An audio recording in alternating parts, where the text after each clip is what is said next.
세상 사람들은 휴가철이라고 계곡으로 바다로 가지만 우리 예수 믿는 사람들은 교회로 모여들었습니다. 맞죠? 네. 이 하나님을 우리는 찬양해야 됩니다. 계속해서 우리가 로마서 2장의 말씀을 보고 있는데요, 지난주에 말씀드리기를 좀 거북스러운 부담스러운 제목의 말씀이었죠. 무슨 제목이었습니까? 그리스도인의 이름에 합당하게 살자.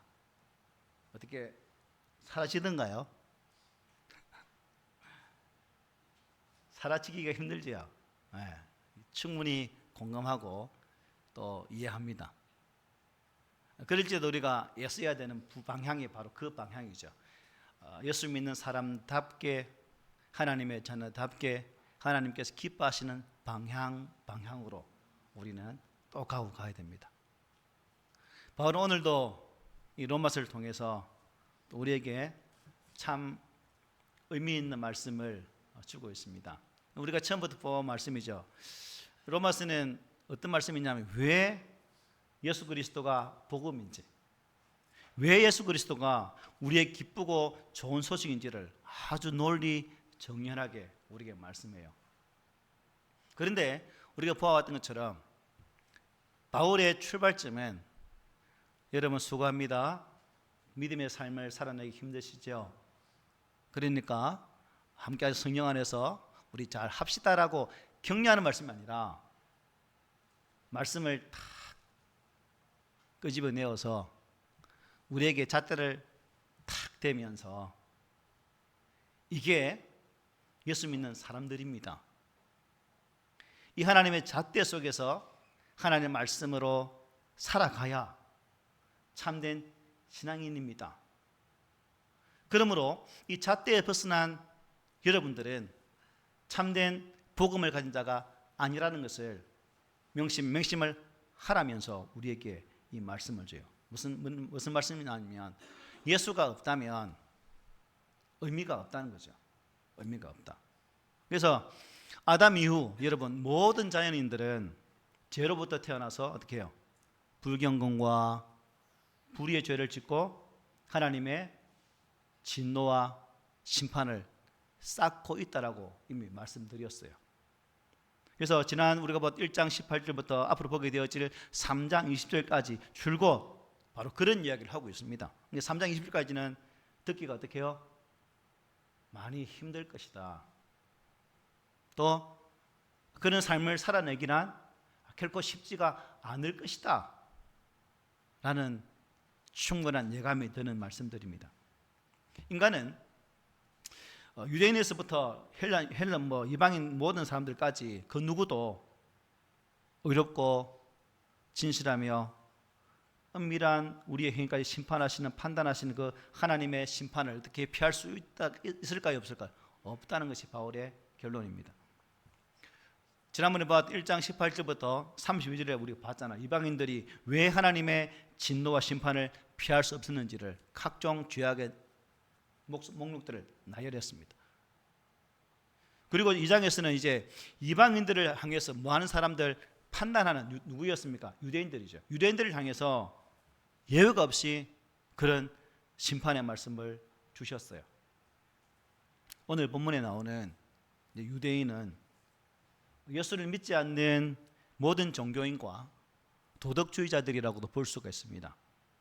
그들을 대변하는 그런 본문이죠. 세상의 모든 종교, 어떤 도덕이라도 예수 그리스도의 생명이 없으면 어떻게 해요? 죽은 종교이고 죽은 도덕이라는 겁니다. 그 종교와 도덕으로는 결코 구원에 이를 수 없다는 것이 바울의 외침입니다. 이것은 율법과 할례를 자랑하면서 스스로 의인이라고 자부했던 유대인들도 어떻게 해요? 똑같다는 것이죠. 특별히 오늘 본문의 유대인은 두 가지를 자랑하죠. 율법과 할례를 자랑한다고 하고 있습니다. 이방 종교인이 아니라 교회 안의 종교인을 의미한다고 볼 수 있죠. 이 유대인들은 17절에 시작하면서 어떻게 말합니까? 유대인이라 불리는 내가, 유대인이라고 하는 내가 네가 유대인이라면 이런 전제 조건이 되겠죠. 바꾸고 말하면 교회 다니는 네가 이렇게 바꾸어도 적용해도 괜찮을 것 같습니다. 교회는 다니는데 예수를 믿지 않고 아직 종교인으로 머물러 있는 경우의 말씀으로 적용할 수 있겠습니다. 이 사람들은 예수를 믿지 않으면서도 자신들은 유대인이니까, 나는 유대인이니까 하나님의 언약 백성이니까 하나님의 심판과는 아무 상관이 없다라고 자부하고 있는 유대인들을 향해서 주시는 말씀입니다. 본문 17절부터 20절 한번 보십시오. 유대인이라 불리는 네가 율법을 의지하며 하나님을 자랑하며 율법의 교훈을 받아 하나님의 뜻을 알고 지극히 선한 것을 분간하며 맹인의 길을 인도하는 자요 어둠에 있는 자의 빛이요 율법에 있는 지식과 진리의 모본을 가진 자로서 어리석은 자의 교사요 어린 아이의 선생이라고 스스로 믿으니라고 말씀하죠. 20절 끝에 뭐라고 말씀하고 있습니까? 스스로 믿고 있다. 이 유대인들은 자기 스스로 자기 자신을 이렇게 믿고 있었어요. 이게 바울이 지금 몇 가지를 일가하고 있습니까? 10가지죠. 10가지를 제가 압축했습니다.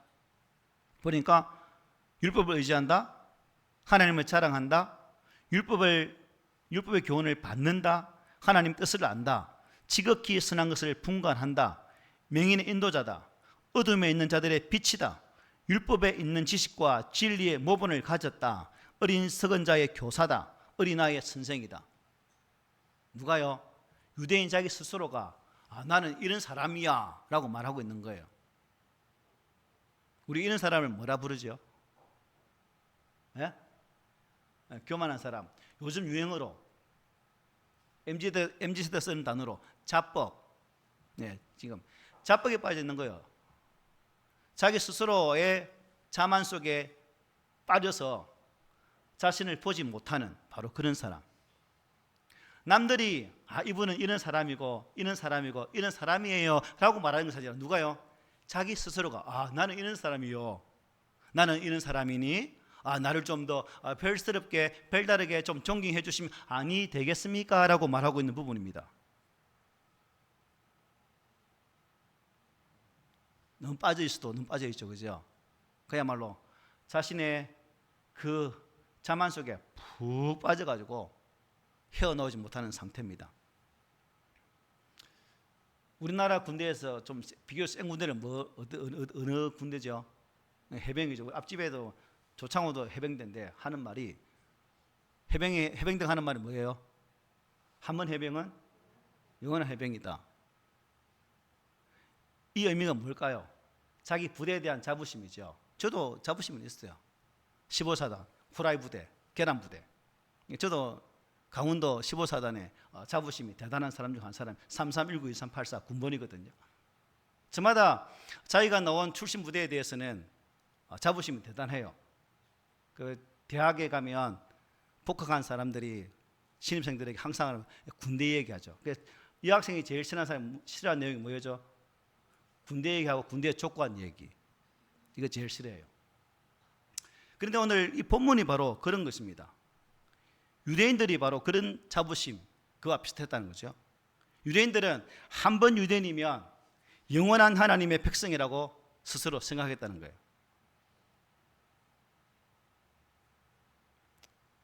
그 해병대들은 방위를 별로 이렇게 인정 안 해주거든요.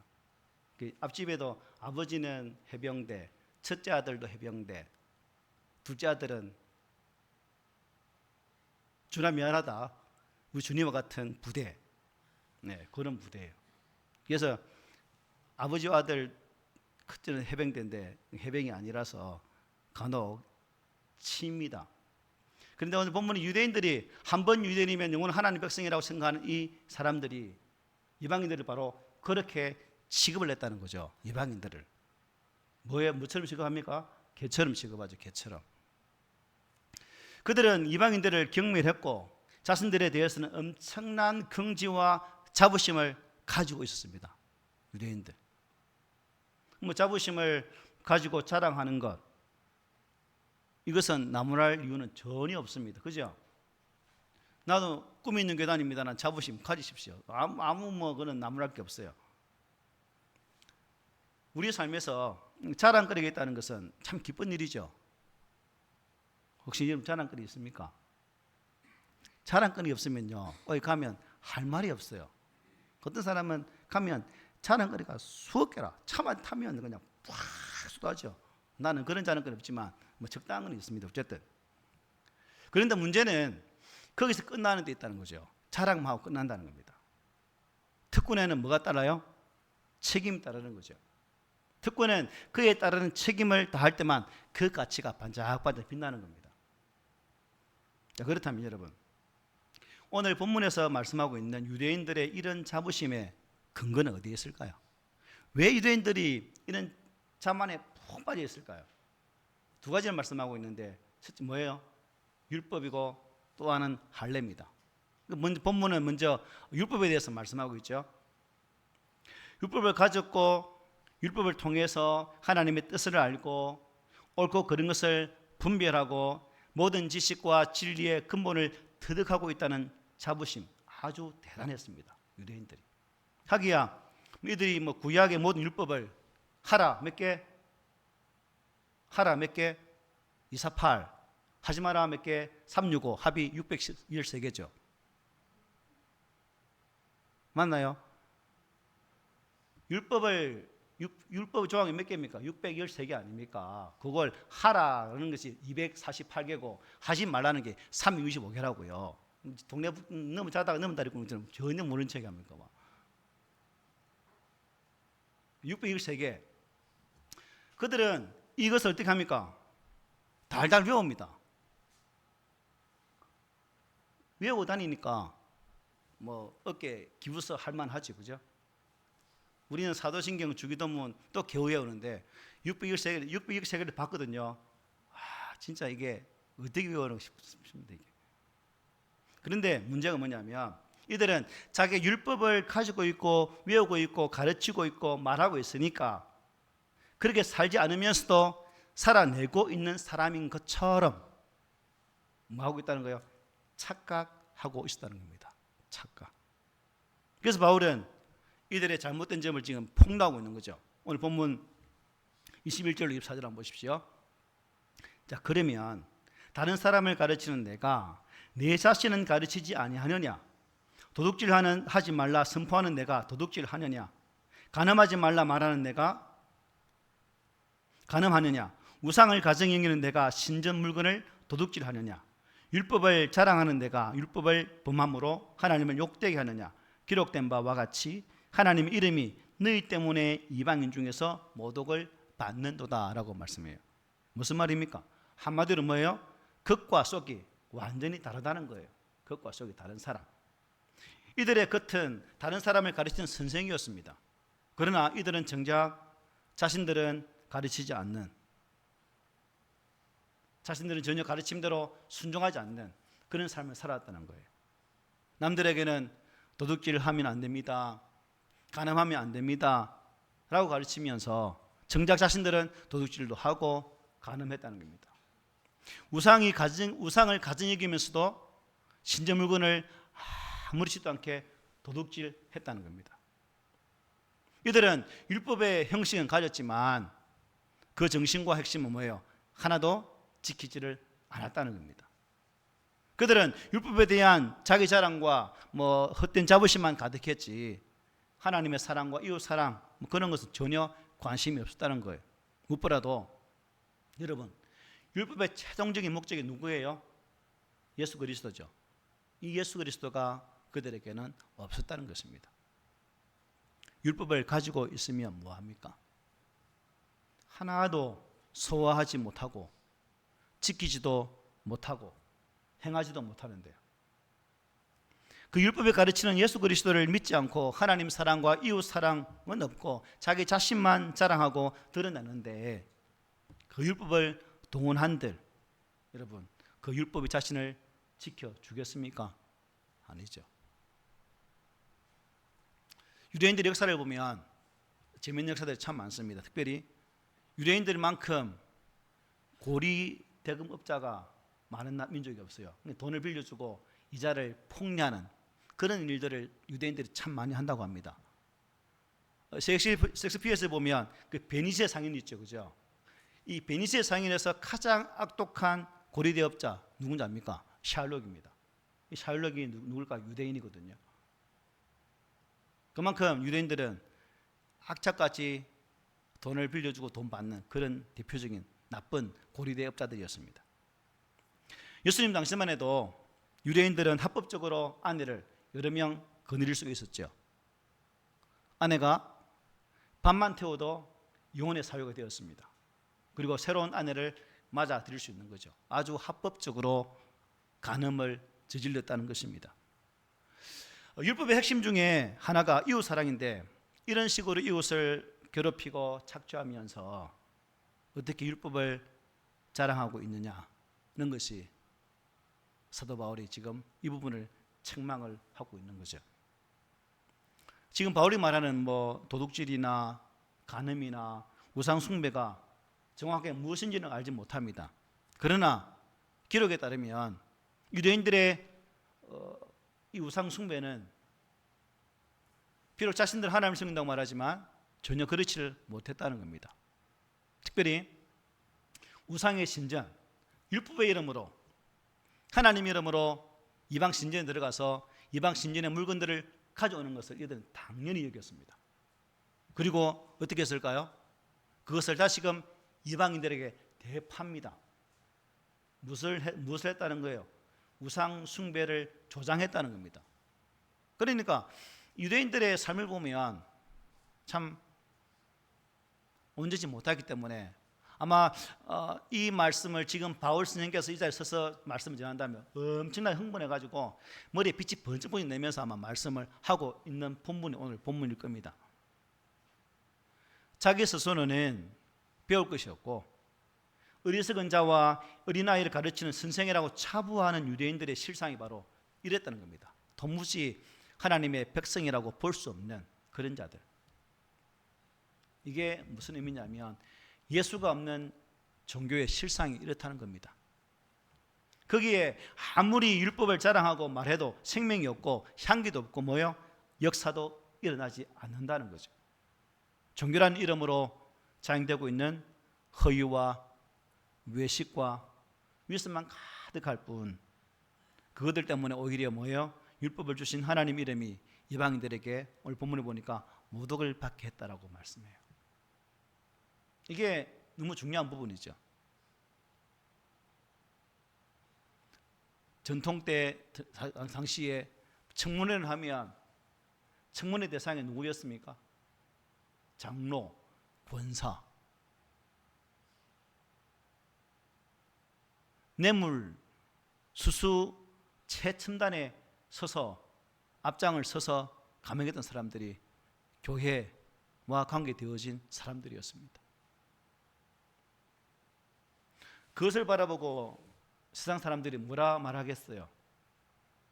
예수 참 잘 믿네 말할까요? 결국 하나님을 욕되게 하는 것이죠. 그래서 바울은 말합니다. 입만 열면 하나님과 율법을 말하는데 정작 삶은 하나님과 율법과는 아무 상관없이 하나님의 이름만 더럽히는 이들이 어찌 하나님의 심판을 피할 수 있겠느냐라고 지금 말씀하고 있는 거예요. 이들은 하나님은 무엇에 불과했습니까? 단지 우상에 불과한 거죠. 여러분은 예수를 믿고 계신데 그 예수 그리스도가 이방인들처럼 그렇게 여기며 믿고 있지는 않습니까? 하나의 부적처럼 붙어 있으면 안심이 되고 부적이 떨어지면 왠지 귀신이 나를 어떻게 할 것 같은 그런 신앙의 삶을 살고 있지 않습니까? 사무엘상 4장에 보면 이스라엘 백성들과 블레셋이 싸움을 하게 됩니다. 그런데 1차전에서 이스라엘 백성들이 이 전쟁에서 지게 됩니다. 약 4,000명이 죽어요. 그래서 돌아와서 살피니까 우리의 싸움에 법궤가 없기 때문에 아마 지실 거야. 법궤가 있으면 이길 수 있을 거야 라고 해서 2차전을 벌이게 됩니다. 블레셋과. 그런데 웬걸요? 법궤를 가지고 왔는데 더 대통령 완전히 그야말로 실패하게 되죠. 약 3만 명이 죽게 돼요. 왜 하나님께서 이 이스라엘과 블레셋의 싸움에서 법궤를 심지어 그 법궤까지 빼앗기게 했을까? 여러분 왜 그렇게 생각해요? 왜 하나님께서 이 억울함을, 이 수치를 당하면서까지 블레셋의 하나님의 상징인 법궤까지 빼앗기는 이 일이 있게 했을까요? 이스라엘 백성들은 이 법궤를 오늘날 뭐처럼요? 부적처럼 생각했거든요. 그게 우상이었거든요. 하나님께서는 이걸 빼앗기더라도 블레셋에 넘겨주었으라도 그들의 잘못된 신앙관, 그릇된 신앙관을 깨뜨리고자 했지만 그들은 여전히 변화되지를 않았습니다. 이런 내용을 보면서 혹 우리가, 혹 내가 예수 믿는 신앙을 이렇게 생각한다면 교회는 다니지만 죄송하지만 종교인일 가능성이 상당히 높다는 것이죠. 주일 예배에 참석하고 기도를 드리고 헌금을 하고, 죄송합니다 여러분, 오늘 예배 자리에 왔는데 여러분 칭찬하고 격려해야 되는데 또 이렇게 아이고 힘 부담스러운 말을 해요. 죄송합니다. 일단 내가 한 말이 성경의 말이니까 들으시고 어쨌든 오늘 칭찬을 하고 출발합니다. 일단 칭찬합니다. 일단 그래서 봉사하고 외적인 종교의 형식을 지니는 것도 중요하죠. 그러나 그 모든 형식에 담겨있는 신앙의 핵심인 누구를요? 예수님을 사랑하고 하나님을 사랑하고 이웃을 사랑하는 삶을 살아내도록 애쓰는 모습이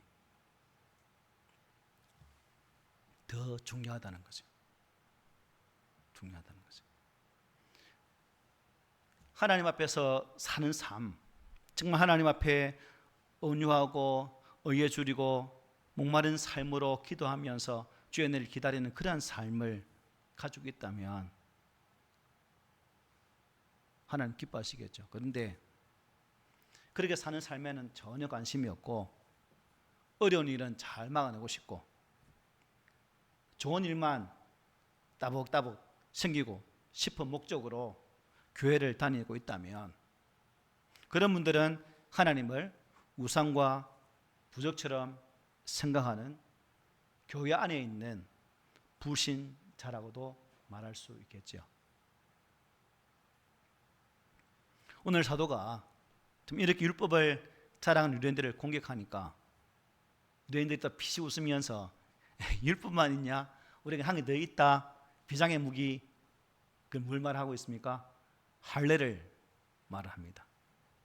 유대인들이 자신을 자랑하는 율법 외에 또 다른 하나가 이 할례인데 할례는 뭐예요?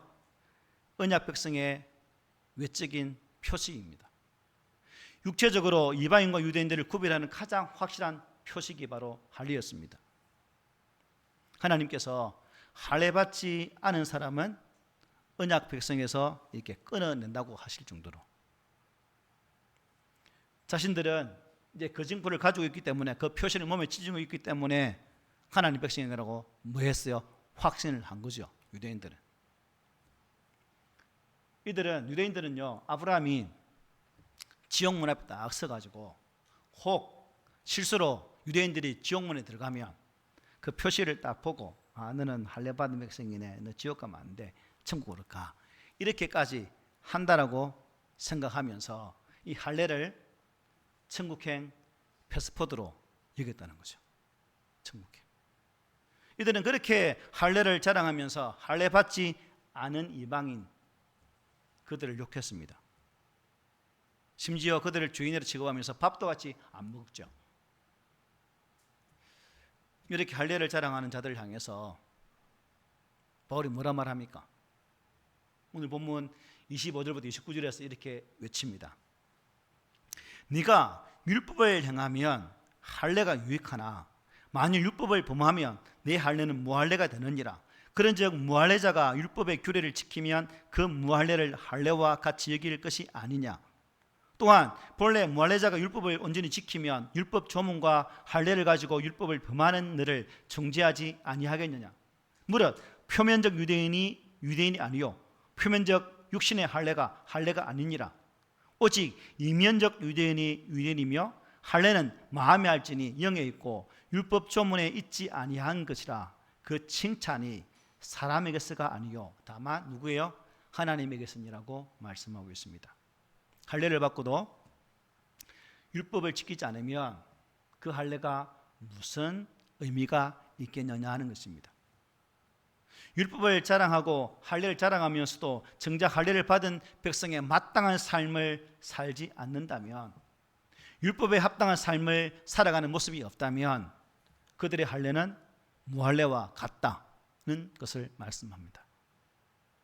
유대인들은 이 언약 백성의 외적 표시인 이 할례를 몸에 지니고 있었지만 할례가 요구하는 삶을 살지 않았기 때문에 그 표시는 의미가 있다 없다? 전혀 의미가 없는 것이다라고 말합니다.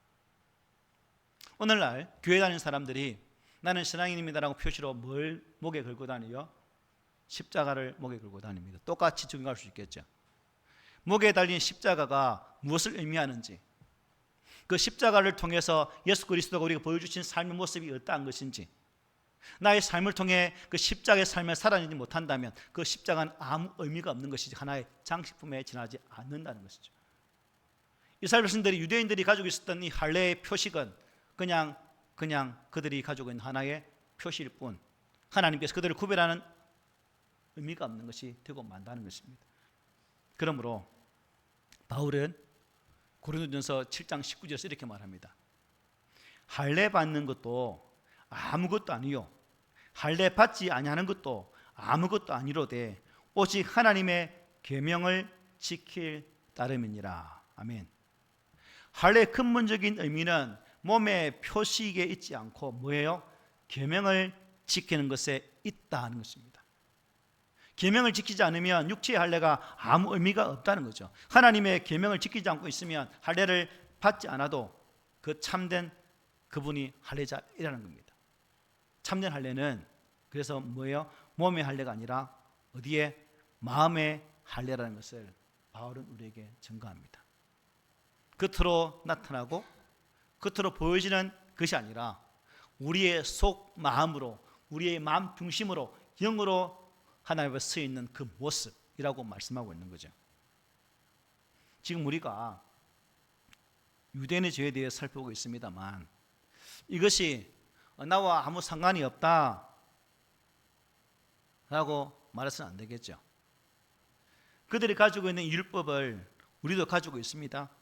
그들이 받았던 할례를 우리는 무엇으로 받았습니까? 세례로 받았습니다. 우리도 그들처럼 거룩한 말들을 잘 합니다. 유대교라는 종교의 가장 큰 문제가 무엇일까요? 그들 안에 누가 없었다는 겁니까? 예수 그리스도가 없었다는 것입니다. 예수 그리스도가. 아무리 종교의 형식과 위행이 잘 지켜져도 그 안에 예수 그리스도의 생명이 없으면 주님 말씀하셨죠. 너희는 회칠한 무덤과 같다라고 말씀하셨어요. 무덤. 그런 그들의 가증한 외식 때문에 오히려 누구의 이름이요? 하나님의 이름이 모독을 당하고 더럽혀졌다는 것입니다. 하나님이 언약 백성들에게 율법을 맡기고 할례를 명한 이유가 무엇일까요? 가난하고 애통하고 온유한 마음으로 예수를 믿고 성령의 능력을 의지해서 이방인의 빛이 되라는 삶을 살라는 뜻이 아닐까요? 그런데 그들은 빛이 되기는커녕 끝없이 자기 자랑, 남을 정죄하는 그 판단으로 율법과 할례를 사용해서 오히려 세상에 공해가 되었다는, 공해. 하나님 이름을 욕되게 했다는 겁니다. 여러분, 우리에게 필요한 것은 여러분 종교가 아니에요. 우리에게 필요한 것은 예수 그리스도입니다. 믿으십니까? 네. 하나님의 심판은 종교적인 사람이라고 피해가지 않습니다. 오직 유월절 어린 양 되시는 예수님의 피로 말미암아 죄 씻음을 받은 사람만이 하나님의 심판에서 용서함을 받을 수가 있는 거예요. 바로 거기에 생명이 있고 기쁨이 있고 감격이 있고 진정한 신앙의 모습이 있다는 것입니다.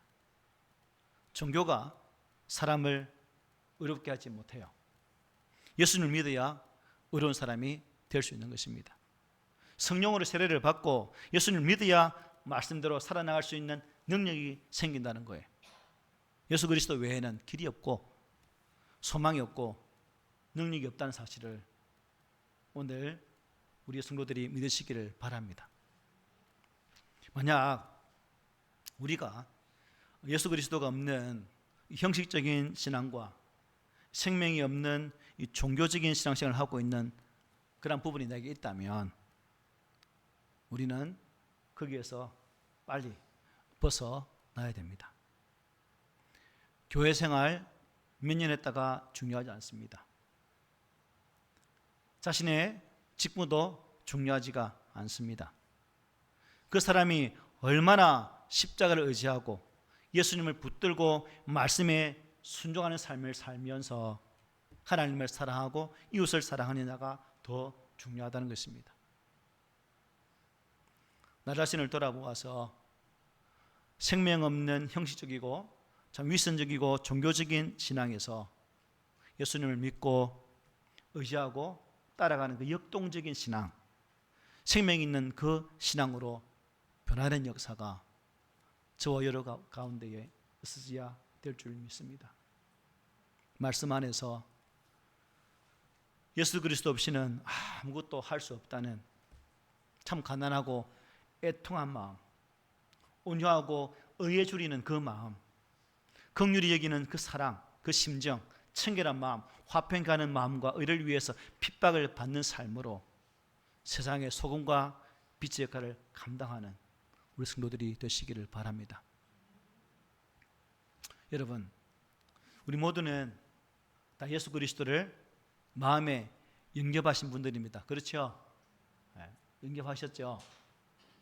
진짜죠? 이거는 목에 뭐가 들어와도 네라고 대답해야 됩니다. 또 다른 사람들도 우리를, 교회 앉는 사람들 여러분을 뭐라 불러요? 그리스도인이라고 부릅니다. 맞죠? 예수쟁이라고 부릅니까? 그리스도인이라고 부릅니까?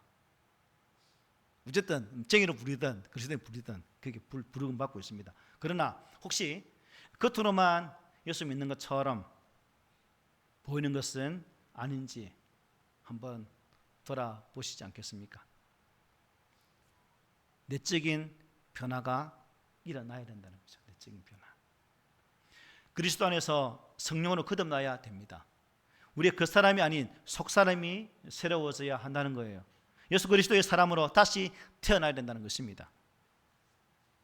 조화와 생화의 차이가 뭐예요? 냄새의 유무 아닙니까? 진짜와 가짜의 차이. 살아있는 사람과 죽은 사람의 차이가 뭘까요? 살아있는 사람에게는 향기가 나요. 그러나 죽은 사람에게도 향기 나지만 그 향기는 사람을 거북하게 하는 썩은 냄새입니다. 가짜, 진짜, 생화, 조화. 오늘 제목이 뭐예요? 신앙인과 종교인의 차이. 그러므로 저와 여러분들이 이 분명한 신앙 고백으로 세워져야 되는 것이고 오직 한 분 예수 그리스도를 따르는 그 믿음으로 살아가야 참된 신앙인이 될 수 있다는 사실입니다. 그래서 바울은 이렇게 말합니다. 너희 몸은 너희가 하나님께로부터 받은 바 너희 가운데 계신 성령의 전인 줄을 알지 못하느냐. 너희는 너희 자신의 것이 아니라, 우리 함께 읽어보기 시작. 값으로 산 것이 되었으니 그런즉 너희 몸으로 하나님께 영광을 돌리라고 말했습니다. 우리의 몸으로 하나님께 영광을 돌리라. 여기서 몸, 이 몸이라는 것은 육체적인 뿐만 아니라 우리 인간의 전인격적인 모든 것을 다 포함하고 있습니다. 그래서 웹스터 성경은 그런즉 너희 몸으로 하나님께 영광을 돌리라는 이 단어를, 이 말씀을 이렇게 해석합니다. 발음 좀 읽어보실래요? 제 발음이 시원찮아서 읽어보세요.